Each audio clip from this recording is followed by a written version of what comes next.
Bienvenue dans cette émission spéciale 40 ans de Saint-Quentin-en-Yvelines. On a abordé beaucoup de domaines, l'économie, les transports, la santé, la culture. Et puis il y a un domaine qui est très très présent dans cette communauté de Saint-Quentin-en-Yvelines, c'est le sport. On pourrait même dire que c'est un des piliers de Saint-Quentin-en-Yvelines. On va donc parler du sport, de son passé, de ce qui se passe aujourd'hui et d'un avenir qui est très très riche. On va en parler avec Yves Macheboeuf. Bonjour. Bonsoir. Vous êtes le vice-président de la communauté chargé de la communication et des grands projets. Olivier Kiguena, vous êtes directeur général de la Fédération française de cyclisme et on va parler notamment avec vous de la présentation de la fédération et du vélodrome. Bonjour. Olivier Roche, bonjour, vous êtes le directeur du golf national et on va parler évidemment de la Ryder Cup qui sera le grand événement sportif des années à venir. Et puis Max Vignier, vous êtes le président de l'entente athlétique de Saint-Quentin-en-Yvelines. Bonjour. Et alors on va, comme toujours, trois parties dans cette émission. On commence, si vous voulez bien, par le passé, les premières années.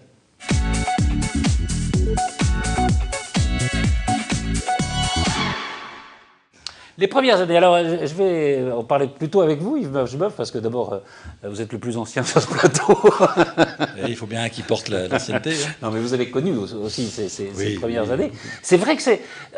on en parlait quand on avait fait l'émission sur la culture. C'est vrai que la culture est quelque chose d'omniprésent qui faisait un lien entre les habitants de Saint-Quentin. Je pense que le sport aussi, c'est un lien social formidable. C'est un lien social parce que cette population saint-quentinoise est très jeune. Elle l'est toujours, enfin elle l'est toujours.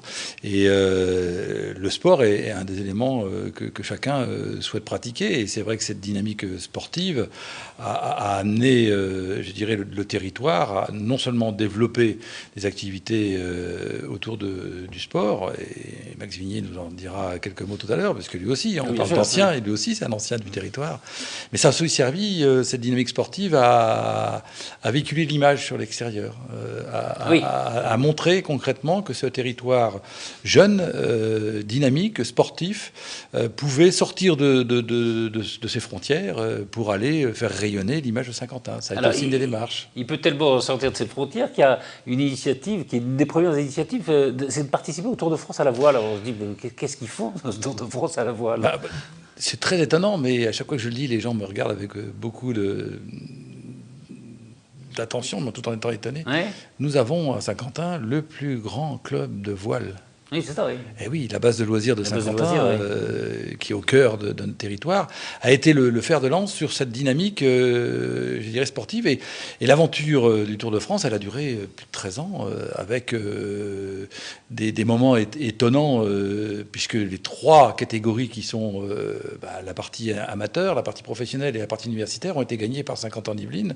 Donc il faut savoir aussi à un moment se retirer. Mais cette dynamique a permis à nos sportifs, je dirais, locaux, avec un leader qui était Thierry Péponnet, champion olympique en 88, qui nous a, je dirais, coachés dans tous les secteurs, que ce soit le monde professionnel, amateur ou universitaire, et a permis cette dynamique qui a rayonné tout autour de la France pendant près de 13 ans, ce qui fait que Saint-Quentin était présent sur les côtes françaises pendant tout le mois de juillet. Ça a été une volonté de la communauté d'agglomération ?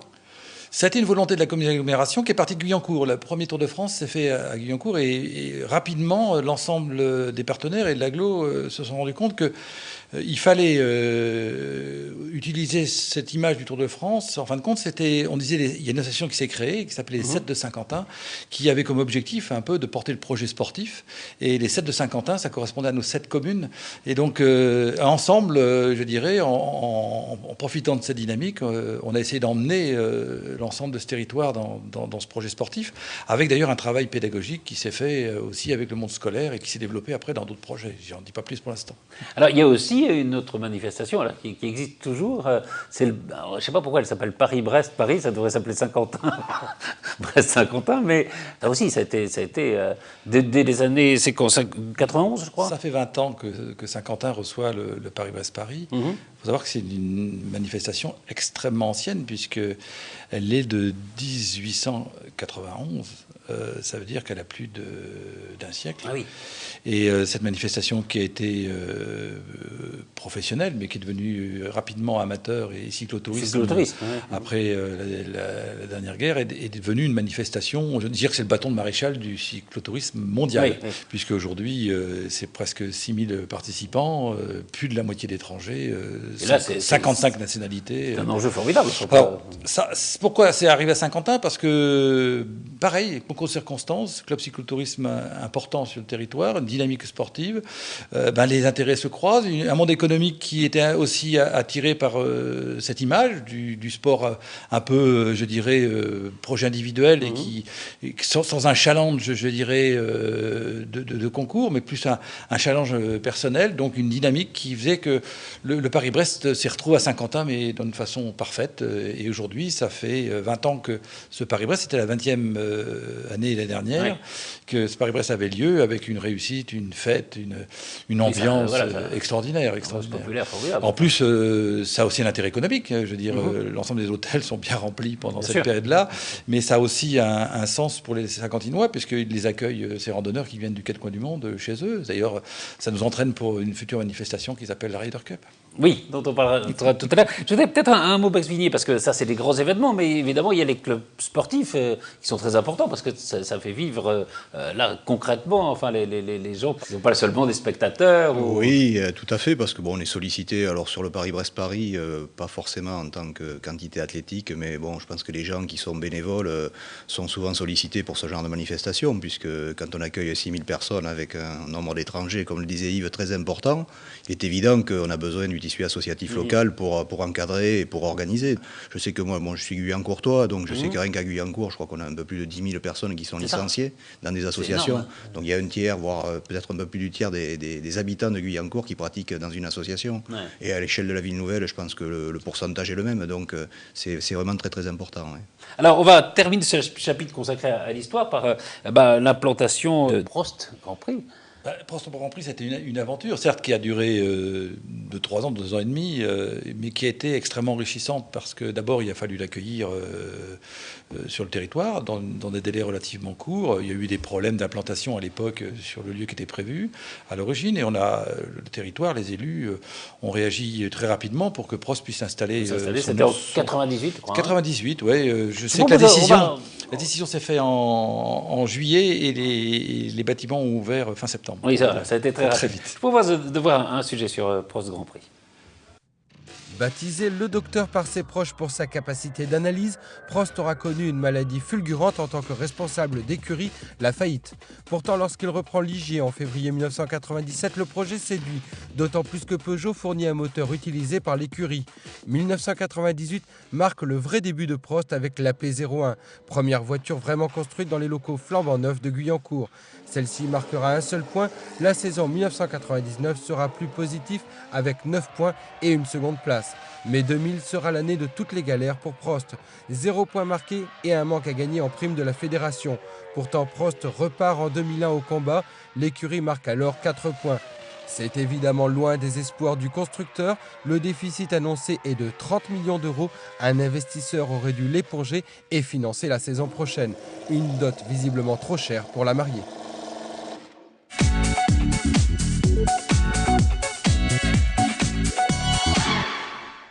C'est vrai qu'il y a beaucoup de choses aussi sur le sport automobile. Il y a Jean-Pierre Beltoise aussi qui est installé. Alors Jean-Pierre Beltoise est là depuis très longtemps. Il a toute son entreprise autour de la sécurité automobile.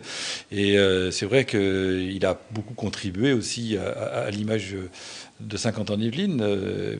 Mais quand Prost, je reviens sur Prost, Prost a été pour nous un déclic sur l'intérêt d'avoir en fin de compte une entreprise médiatiquement aussi importante et sur l'attrait en fin de compte de notre population, mais aussi de la population au-delà de notre territoire, même international, sur des activités de ce type-là. C'est important pour la suite, parce que c'est des réflexions qui nous ont amenés après derrière à être candidats sur d'autres thèmes. Et c'est vrai qu'on a fait beaucoup participer les Saint-Quentinois aussi à l'aventure de Prost, à travers un travail important autour des essais à Manicourt, mais aussi au moment des Grands Prix, où ce sont des centaines, voire des milliers de Guyancourtois qui se déplaçaient ensemble pour suivre tout ça. Il y avait même un club qui s'est monté ici. Ça a été un moment difficile, assez étonnant, puisque au moment où Prost fermait ses portes le dimanche, le lundi, donc Prost a fermé, on a eu 2 écuries pendant une journée. Prost a fermé le lundi, enfin le tribunal a proclamé la fermeture le lundi, et Renault ouvrait au Technocentre à Guyancourt, ouvrait son écurie. Donc c'est vrai que c'était une superbe aventure. C'est pas la même chose avec Renault, puisque d'abord les usines ne sont pas là, mais concrètement, ça nous a appris beaucoup de choses. Ce sport de très haut niveau, très médiatique, vraiment très médiatique, ce qui nous a permis un peu d'acquérir un certain nombre de regards et de compétences pour aller plus loin. Alors, Olivier Roche, la Fédération française de golf s'est installée à Saint-Quentin en quelle année ? Les constructions, enfin les premiers travaux ont été imaginés en 85, on a commencé en 88 les travaux et on ouvrait en 90, en octobre 90 l'inauguration. Et la volonté, c'était quoi? C'était d'être à côté du stand qui allait devenir le golf national? La première volonté du comité directeur de la fédération à l'époque, c'était de pérenniser l'organisation de son Open. On avait beaucoup de difficultés à aller de club en club. Oui, ça changeait chaque année. Ça évoluait, ça changeait, et on souhaitait avoir nos infrastructures. Et après, c'est vrai que par rapport au lien très fort qu'on tisse avec le ministère des Sports, ils nous encourageaient à avoir un site, mais à l'instar de Marcoussis, de Clairefontaine ou du tennis avec Roland Garros, d'avoir notre site de référence et notre centre national d'entraînement.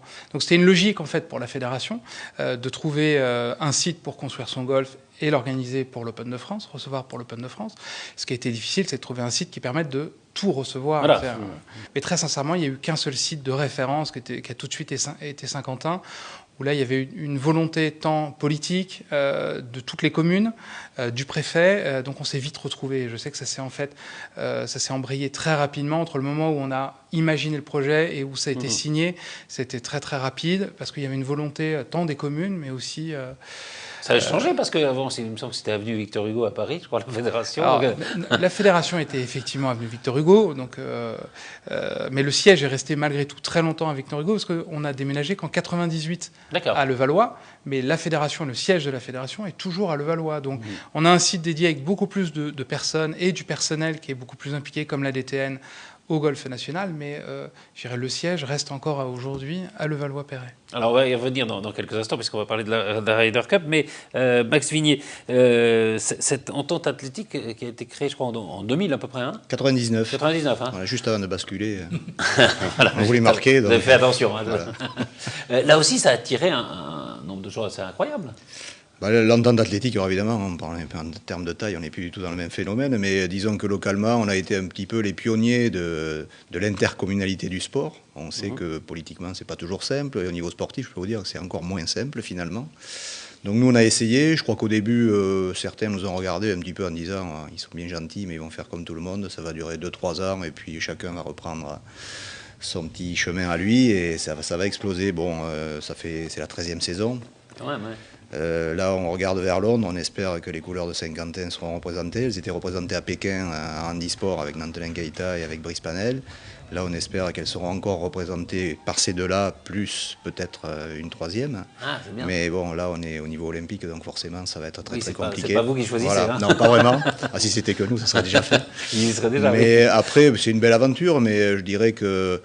Elle nous a presque un petit peu dépassé d'ailleurs, parce qu'à un moment donné, une structure... Oui, c'est devenu un vivier, quoi. Enfin, c'est un beau vivier avec beaucoup de bénévoles qui ont, pour certains, notamment l'encadrement technique, qui ont vraiment beaucoup de compétences. Mais bon, c'est toutes les limites alors pas du sport amateur, surtout du bénévolat et d'une structure qui aurait besoin maintenant pour passer un palier supérieur, et ne serait-ce que pour maintenir un petit peu ce qui se fait actuellement. On est à peu près entre 750 et 800 licenciés, donc des plus jeunes aux plus anciens, du sport loisir complet au sport de haut niveau. Et surtout pour le sport de haut niveau, c'est vrai que la structure de l'association aujourd'hui n'est plus tout à fait adaptée aux besoins qu'on aurait pour... c'est devenu un petit peu lourd pour les dirigeants et pour les entraîneurs. Et puis c'est surtout qu'on n'a pas le budget qu'on aurait besoin, et les installations, malheureusement. Là, j'ai un élu en face de moi, mais il le sait, je leur ai déjà dit. Après, mais... Voilà, non, mais c'est un petit peu, si vous voulez, bon, toute comparaison étant évidemment... c'est pas comme le vélodrome qu'on attend depuis des années, mais c'est vrai qu'à titre athlétique, on n'a pas un stade de compétition digne de ce nom aujourd'hui, malheureusement. En ville nouvelle, ça n'existe, enfin ça pourrait exister, mais bon, on va pas rentrer dans les détails. Il existe, mais il fait plus partie de la ville nouvelle, donc voilà. Donc le passé à ce niveau-là, pour nous, est pas quelque chose qui qui dans un avenir proche, malheureusement, pourrait faire ressurgir des constructions sympathiques ou des livraisons d'équipements. Sur Maurepas, c'est vrai qu'on a un très beau parc des sports avec un superbe stade d'athlétisme, mais qui malheureusement est inutilisé. Olivier Keguiner, on va en reparler évidemment après de la Fédération de cyclisme et du Vélodrome, mais est-ce que voilà, cet environnement sportif, c'est un des éléments qui vous a décidé à venir vous installer ici? Alors, le trait d'union, nous, c'est vraiment l'olympisme, puisque c'est vraiment le projet de Paris 2012 qui amènera la fédération dans 2 ans, décembre 2013, sur Saint-Quentin. Et donc le trait d'union, il se fait à travers le tissu associatif aussi, puisque la fédération est le rassemblement des clubs, donc d'associations. Mais le trait d'union, pour nous, on en parlera, je pense, c'est vraiment les jeux, mais pas que, puisque c'est aussi le sport au quotidien. C'est vraiment de venir s'implanter dans la vallée de Chevreuse, qui est vraiment un terroir pour... C'est le terroir des cyclistes. Des cyclistes. Donc, alors, on va parler de l'avenir dans quelques instants. Et dans cet avenir, il y a évidemment la Ryder Cup. La France était candidate. Elle a remporté. C'était une énorme victoire. Hein. Quand est-ce que c'était la décision? 17 mai, l'année 17 dernière. mai, vous en souvenez hein? Oui, plutôt. C'est une bonne date pour nous. Vous vous souviendrez sans doute toute votre vie ce que vous disiez le 17 mai. C'est sûr. Vers midi. Vous étiez avec nous. Et j'étais avec vous, oui, absolument. On va justement revoir un sujet sur l'attribution de la Ryder Cup au Golf National de Saint-Quentin. It goes to France. La France organisera sur son sol la Ryder Cup de golf en 2018. Une première depuis la naissance de la compétition en 1927 qui oppose tous les 2 ans une équipe européenne et une équipe américaine. C'est sur le golfe national de Saint-Quentin en Yvelines que se déroulera ce tournoi mythique. Ce midi, une cinquantaine de personnes s'étaient rassemblées à Guyancourt pour suivre en direct à la télévision et sur les téléphones portables cette victoire française. Des jeunes joueuses de l'équipe de France qui fréquentent le parcours de l'Albatros, mais aussi le directeur du golfe national de Saint-Quentin, Olivier Roche. Pour nous, golfeurs, recevoir cet événement mondial, c'est le 3e. Il va y avoir un impact colossal pour le golf national, pour la ville, pour la région, pour tout le monde. Et puis pour la Fédération française de golf, c'est 3 ans de travail. C'est quelque chose, c'est un investissement vraiment important. Et on en reçoit, on récolte immédiatement cette Ryder Cup en 2018. C'est inespéré. C'est génial, c'est fantastique. C'est vraiment un événement incroyable pour la France, pour le golf national et pour nous qui sommes jeunes et même pour les jeunes golfeurs qui vont avoir comme but maintenant de jouer en France pour la Ryder Cup. Donc je suis vraiment très très contente et je serai là pour y assister, ce sera vraiment génial. On avait beaucoup de concurrence avec les autres pays et donc je trouve ça vraiment formidable que ce soit ici au golf national. On va pouvoir tous les suivre, on va pouvoir profiter des installations après, ça va être vraiment bénéfique pour tout le monde. D'ici à 2018, entre 5 et 6 millions d'euros devraient être investis pour mettre à niveau le parcours et les infrastructures, selon le directeur national du golf. 50 000 spectateurs, dont une majorité d'étrangers, sont attendus sur le fairway yvelinois. La dernière édition gagnée par les Européens l'automne dernier au Pays de Galles a touché par la télévision 620 millions de foyers dans 195 pays et les retombées économiques ont été évaluées à plus de 94 millions d'euros.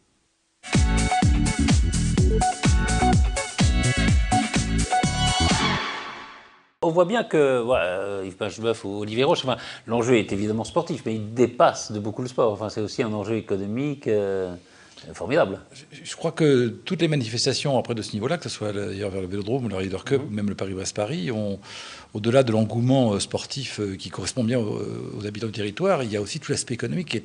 Alors plus on monte, je dirais, plus les éléments, les retours, les retombées pour le territoire sont importants et aujourd'hui indispensables. Vous avez eu, il y a je dirais, dans les discussions sur l'économie, il est évident que si on veut attirer des entreprises, il faut montrer aussi qu'on a un territoire dynamique.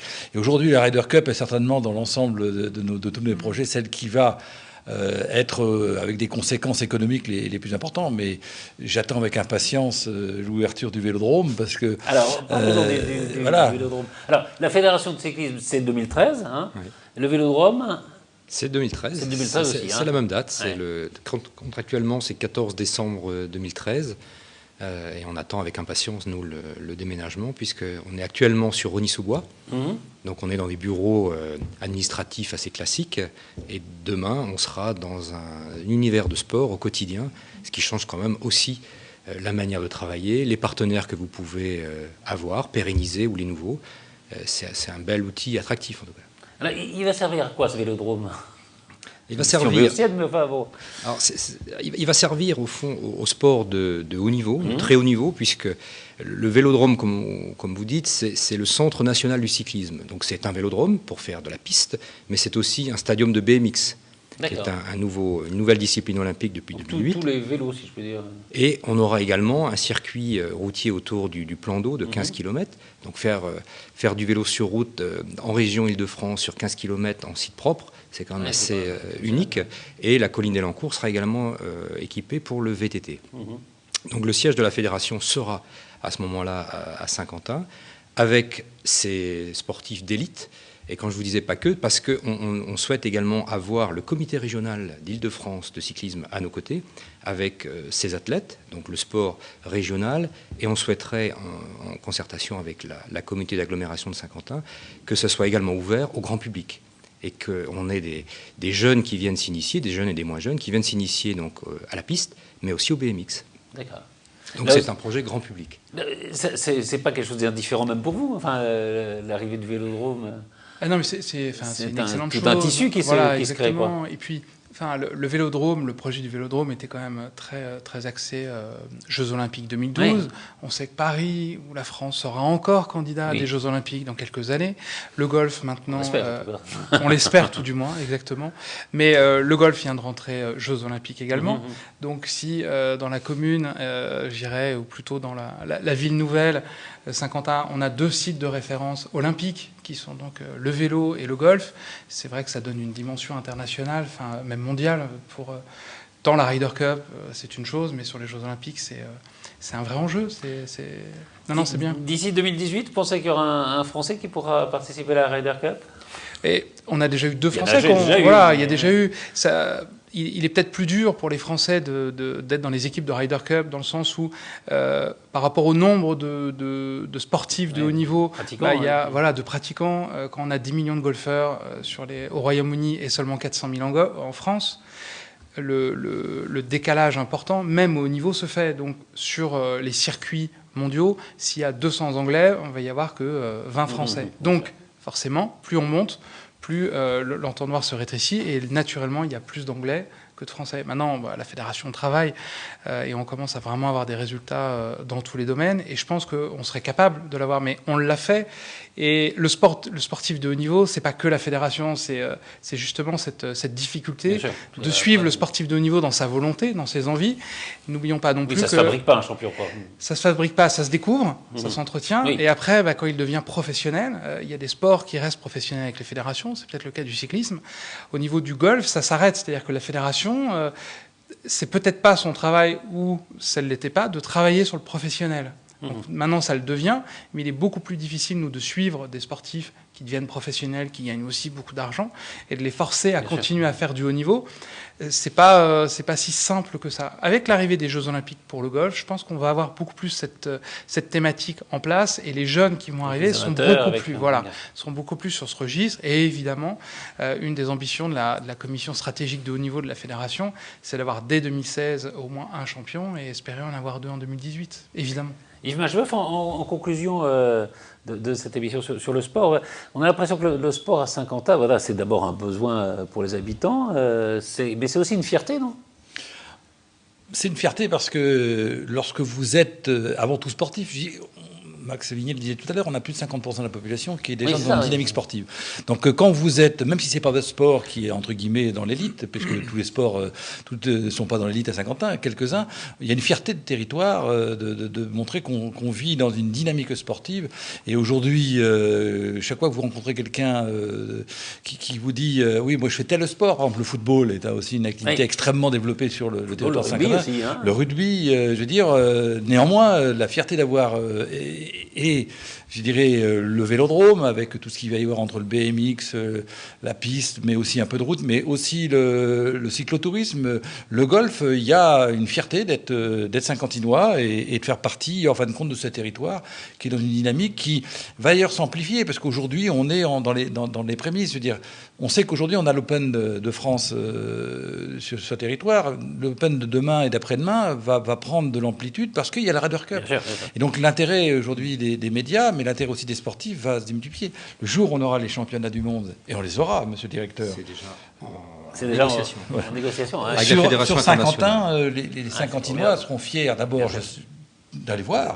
Et puis, encore ce que ça a côté de sa porte, et puis de pouvoir voir rayonner leur territoire. Non, c'est une fierté, ça c'est sûr. Donc on dit quoi, Olivier Keguiner, bienvenue. Hein, c'est plus que bienvenue, même à la fédération, ce qu'on a déjà depuis longtemps pour la fédération de golf. Moi je suis en plus manicois. Oui. En plus, donc j'habite déjà. J'ai fait le choix d'habiter sur le territoire. Ah oui, c'est ça, vous avez déjà déménagé. Hein. J'habite sur Manille-les-Hameaux, mais les grands projets, les championnats du monde, on a déjà eu des entretiens avec la fédération internationale. Des championnats européens, on a déjà eu des entretiens avec la Fédération européenne, et le championnat de France qui est de la compétence de la Fédération. Nous en avons déjà parlé avec les élus de Saint-Quentin, et en 2014, j'espère qu'il y aura une belle inauguration dans les deux disciplines du VTT, du BMX et de la piste, la France, l'Europe et ensuite le championnat du monde. Que des bonnes nouvelles, il n'y en a pas tous les jours, hein, autant les prendre. Merci infiniment à tous les quatre, cette émission est terminée, à bientôt pour un nouveau rendez-vous consacré aux 40 ans de Saint-Quentin en Yvelines.